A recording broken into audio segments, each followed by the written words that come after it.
8 integrantes da CPI do MST cumprem uma agenda em Presidente Prudente, no interior de São Paulo. São as primeiras viagens para investigar ocupações ilegais. Inclusive, eu quero chamar algumas imagens que foram cedidas aí pelo relator da CPI do MST, o deputado Ricardo Salles, ele que está comandando essa viagem, que é a primeira que eles chamam de diligência, né, para investigar supostas invasões e ocupações irregulares que foram feitas nesses locais. Neste caso aí, em propriedades que ficam ali no Pontal do Paranapanema. Então, essa equipe foi para aquele local e agora vai investigar propriedades rurais, fazendas que têm denúncias e relatos de invasões e ocupações que foram feitas de forma ilegal por parte do movimento dos trabalhadores sem terra. Colhendo estas informações, voltam para a comissão para então lançar mais questionamentos àqueles que forem ouvidos. Vários já estão sendo convocados ou convidados para participar. De que forma que vocês veem essa primeira visita e isso, de fato, pode trazer algum tipo de material que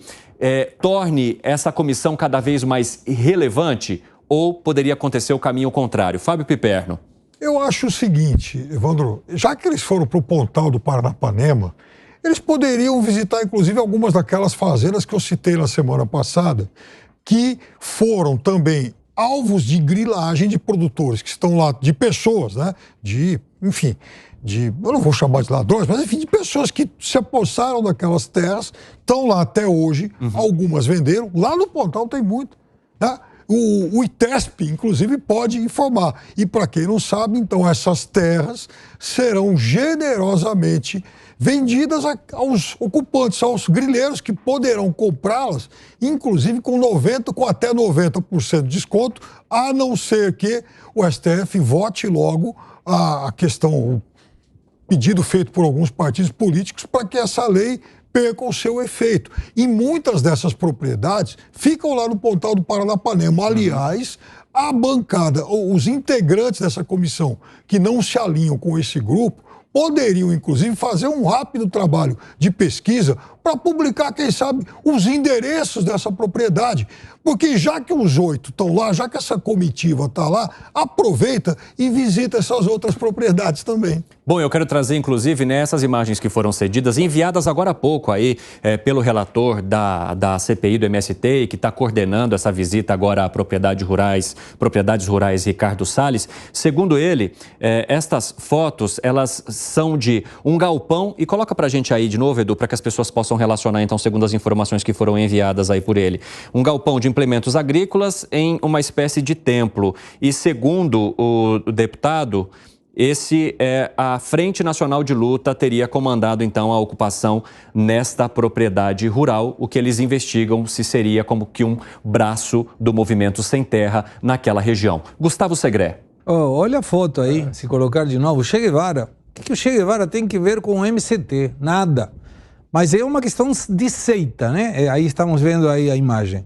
Sonha e serás livre de espírito, luta e serás livre na vida. O Che Guevara que matava pessoas em Cuba, que fez a parte da revolução junto com Fidel Castro. Esse é o exemplo que o MST tem. Isso é mais uma seita que um movimento. E concordo com o Piperno, tem que ir a fundo com tudo. Não é uma questão simplesmente de uma ocupação ilegal ou bandidagem. Mas um dado, hoje escutei, Jornal da Manhã, Amanda Klein, que mencionava que a quantidade de famílias do MST que não tem terras ainda são 80 mil. Somente o governo Temer entregou 100 mil títulos. Isso quer dizer que estamos perto de resolver a questão das famílias que estão reclamando por um direito de ter uma terra própria? Tomara que sim. Fala, Gani. Olha só, a foto do Che Guevara, Segré, tem tudo a ver com o MST.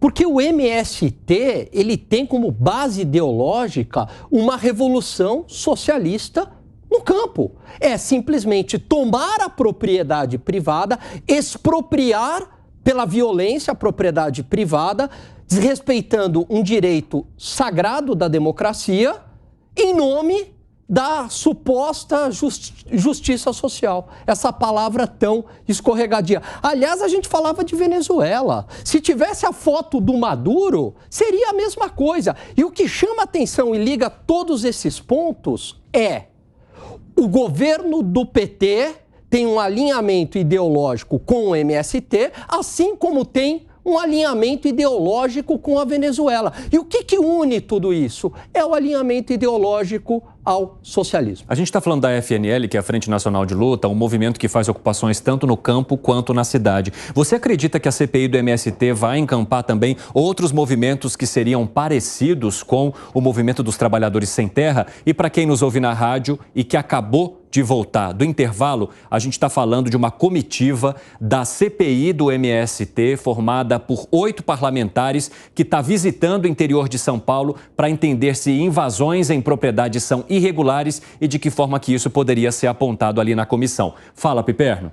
Eu acho que, veja, já que foi instalada essa CPI, o objeto dela não pode ficar restrito a essas 3 letras, né? Essa sigla MST, né? Que parece que é música para os ouvidos da direita e tal, né? De fato, o MST cometeu um monte de coisas erradas, que eu, inclusive, já censurei aqui. Agora, repito, não é só o MST. Se tem outras organizações de grupos sem terra invadindo propriedades, tem que ser investigado.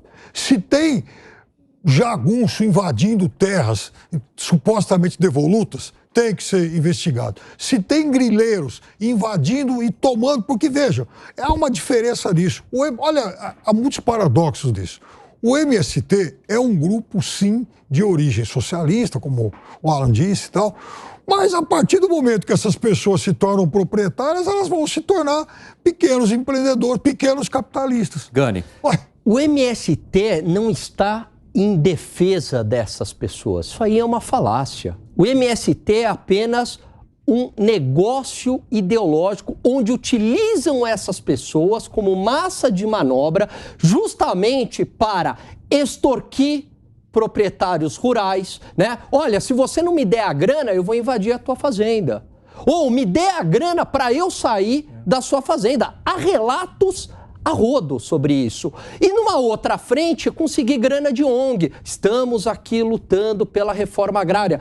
Todo movimento criminoso, toda organização criminosa, todo ditador se utiliza de palavras muito bonitas, de palavras escorregadias, que têm um sentido muito amplo para justificar os seus atos em nome da suposta justiça social. Gustavo Segré, essa comissão ouviu 4 produtores rurais da região que disseram que tiveram suas fazendas violadas. Depois, além de passar ali para aquela região, pela cidade de Presidente Prudente, Pontal do Paranapanema, eles também estiveram em Rosana, no interior de São Paulo. De que forma que você vê, então, essa relação do movimento com essas invasões e, segundo denúncias, dos próprios produtores rurais que foram ouvidos por essa comissão? Fica claro que foram eles, Evandro. Não? O MST invadia. No estado de São Paulo em particular, como bem mencionava Alan, eles invadiam para depois extorquir aos donos para ver se conseguiam dinheiro para liberar as terras ou que pagassem primeiro avisando, vamos invadir a tua terra, se você não pagar, então nós vamos invadir. Mas volto de novo, outro quadrinho aí, Karl Marx, apareceu aí também. Eles estão fazendo lavagem cerebral terrível com as pessoas. Aí, se pudermos, Edu, de colocar a foto, estava aí, Karl Marx, que indicava também com uma frase célebre. Um cara que nunca trabalhou na vida e que deixou morrer 3 filhos ou 4 filhos de fome e de frio. E ele é a autoridade máxima do marxismo. Que o comunismo tem uma narrativa fantástica, como muito bem mencionava o presidente Lula. Aí está, ó, Karl Marx, a história do socialismo até a sociedade, até os nossos dias, é a história da luta de classes. Bom, um cara que nunca trabalhou, jamais trabalhou, mas isso eles não falam. Agora, comunismo é bom. Comunismo que matou 100 milhões de pessoas, somente 68 milhões na China, quando em toda a Guerra Mundial, até incluindo a barbaridade do nazismo, foram 68 milhões. Mas ninguém fala. Quantas mortes gerou o comunismo? Mas o comunismo é Karl Marx e Che Guevara. Tá ótimo. Agora, Piperno, fotos como esta que vimos agora, né, que mostram uma espécie de altar ali de adoração, num que, segundo os próprios deputados, seria um galpão para implementos agrícolas. O que isso traz para o debate sobre MST para essa CPI e também há uma espécie de generalização do que seria o MST a partir destas imagens? Bom, primeiro que eu quero saber o que é exatamente esse galpão. Se é um galpão ocupado de uma forma irregular, se é um galpão que faz parte... Segundo os deputados, sim, seria o galpão de uma propriedade usado para implementos agrícolas. Essa propriedade, segundo o relator da CPI, foi invadido e teria sido invadido. E aí, no local desse galpão, eles criaram essa espécie de altar aí com alguns bancos e provavelmente um local também onde eles se reúnam para definir os novos caminhos, porque há vários bancos ali para que as pessoas possam se sentar. Ao que me parece, até pelo fato dos deputados terem visitado isso, se for ocupado de forma irregular, felizmente já deve ter sido desocupado, porque senão os deputados também não estariam lá. Vou repetir o que eu disse antes.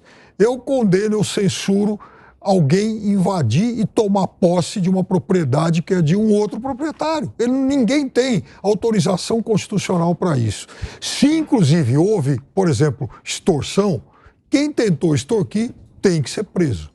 Agora, eu quero que alguém me aponte, alguém seja capaz de me apontar que as terras ocupadas de forma irregular, por qualquer que tenha sido o movimento, sejam em maior número, em maior extensão do que as terras ocupadas por grileiros com anuência de políticos. E eu quero saber por que essas terras não estão sendo devidamente investigadas.